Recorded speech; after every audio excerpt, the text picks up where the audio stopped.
ఈ రోజు మనం ఆరోగ్యానికి ఎంతో మేలు చేసే రాగి పుట్టు తయారు చేద్దాం. నేను దాని కొరకు 1 కప్పు రాగి ఫ్లోర్ తీసుకుంటున్నా. ఇప్పుడు దీనిపైన కొద్దిగా వాటర్ చిలకరించుకుంటూ ఇలా కలపాలి. లమ్స్ రాకుండా కలపాలి. జస్ట్ ఈ పిండి తడి కావాలి, ఈ రాగి పిండి తడి కావాలి అంతే. ఇలా కలపాలి. మన చేతితో ఇలా పట్టుకుంటే ఇలా కావాలి. ఇప్పుడు దీనిని ఆవిరి మీద ఉడికించాలి, అంటే స్టీమ్ చేయాలి. ఈ పిండిని మనం స్టీమింగ్ కొరకు స్టవ్ ఆన్ చేసి స్టవ్ పైన ఒక గిన్నె పెట్టాలి. గిన్నె పెట్టి అందులో కొన్ని వాటర్ వేసి దానిపైన ఇలా హోల్స్ ఉన్న గిన్నెను వేయాలి. అంటే ఇలా లోపలికి వెళ్ళిపోతుంది కదా హోల్స్ ఉన్న గిన్నె, అలాంటివి తీసుకోవాలి. తీసుకొని ఈ హోల్స్ ఉన్న గిన్నెలో ఒక క్లాత్ వేయాలి.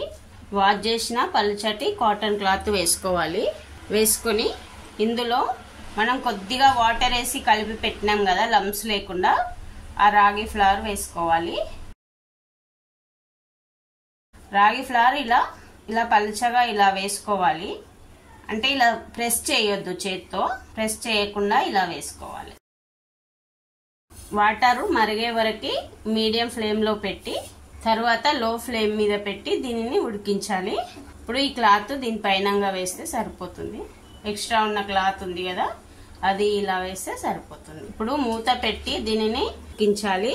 ఇది మనకు ఉడికిందని ఎలా తెలుస్తుంది అంటే, మనం ఇడ్లీ స్టీమింగ్ పెట్టినప్పుడు ఇడ్లీ స్మెల్ వస్తుంది కదా ఉడికిన తర్వాత, సేమ్ అలాగే ఇప్పుడు ఈ రాగి పిండి ఉడికిన తర్వాత ఒక మంచి స్మెల్ వస్తుంది.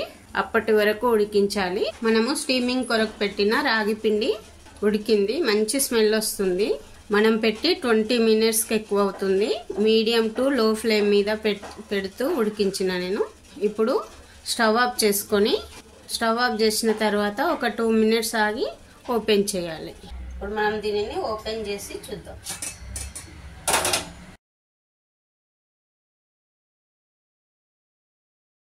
ఇప్పుడు ఈ క్లాత్ తో ఇలాగే తీసి వేరొక గిన్నెలోకి వేసుకుంటే సరిపోతుంది. ఇప్పుడు ఇది కొద్దిగా వేడిగా ఉన్నప్పుడే ఇందులో కొద్దిగా నెయ్యి వేసుకోవాలి.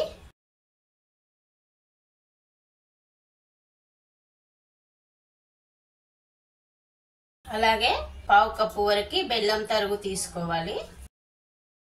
బెల్లం మీరు కొద్దిగా పెంచుకోవచ్చు లేదా తగ్గించుకోవచ్చు, అది మీ ఇష్టం.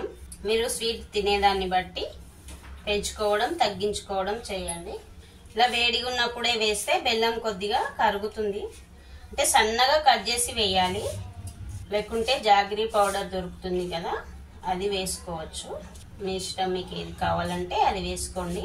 ఒక 1/2 టీ స్పూన్ వరకు ఇలాచి పౌడర్ కూడా వేయండి, మంచి ఫ్లేవర్ యాడ్ అవుతుంది. ఇప్పుడు మనం దీనిని ఇలాగే తినొచ్చు లేదా లడ్డూ లాగా కూడా ప్రిపేర్ చేయొచ్చు. 1/2 కప్పు వరకు పచ్చి కొబ్బరి తురుము వేయండి. అంతే, రాగి పుట్టు రెడీ అయ్యింది. ఈ రెసిపీ చాలా హెల్దీ. చిన్నపిల్లలకైతే వారానికి ఒక 2 times పెట్టిరనుకోండి, వీక్లీ 2 times పెడితే వాళ్ళ ఎముకలు గట్టిపడడానికి చాలా తోడ్పడుతుంది. ఈ రెసిపీ కనుక నచ్చితే మీరు ఒకసారి ట్రై చేసి మీకు ఏ విధంగా వచ్చిందో కామెంట్ సెక్షన్ లో చెప్పండి. అలాగే నా వీడియో కనుక నచ్చితే ఒక లైక్ చేసి నా ఛానల్ ని సబ్స్క్రైబ్ చేయడం మర్చిపోకండి. ఇంగ్రీడియంట్స్ డిస్క్రిప్షన్ లో ఉంటాయండి. Thanks for watching.